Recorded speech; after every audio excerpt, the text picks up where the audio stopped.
আচ্ছা, তোমার মেজাজটা এত খারাপ থাকে কেন সব সময়? তুমি একটুতেই কেমন রাগ করো কি জন্য? বাসায় আসে দেখি সব কিছু এরকম এলোমেলো, তোমার এত মুড অফ হয় কেন?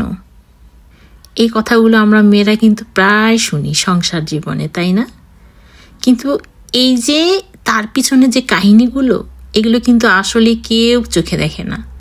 যে একটা সংসারের পিছনে, একটা সন্তানের পিছনে একটা মেয়ের কি পরিমাণ যে সারাদিনে পরিশ্রম যায়, এটা যে যার জায়গা থেকে না দেখলে আর না বুঝলে আসলে কিছু করার থাকে না।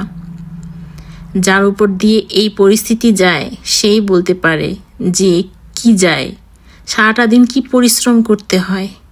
এই পরিশ্রমের আন্দাজ আসলেই কোনো মানুষ করতে পারবে না। তো যাই হোক, এই হচ্ছে আমার অবস্থা, আমার বাড়ির অবস্থা। আমার ছেলে কি পরিমাণে যে দুষ্টামি করে, তারপরও মাশাল্লাহ ও সুস্থ আছে, ভালো আছে। এটাই আল্লাহর কাছে লাখো লাখো কোটি কোটি শুকরিয়া। সবাই দোয়া করবেন তার জন্য। তোমার বিছানা নাই বাবা? নাই আবু, তোমার বিছানা নাই? নাই নাই আর নাই, আর বিছানা নাই। ওর নাকি বিছানা নাই। আবার এখানে দেখেন একটা কার্টুনের ভিতর ঢুকছে। কিভাবে যে ওই পাশ দিয়ে ঢুকছে আমি এখনো বুঝতে পারি না। ঢুকে আর বের হইতে পারে না, তখন কান্না করে। এগুলো উৎপাত যদি মানুষ করে তাহলে একটা মানুষ কি স্বাভাবিকভাবে থাকতে পারে?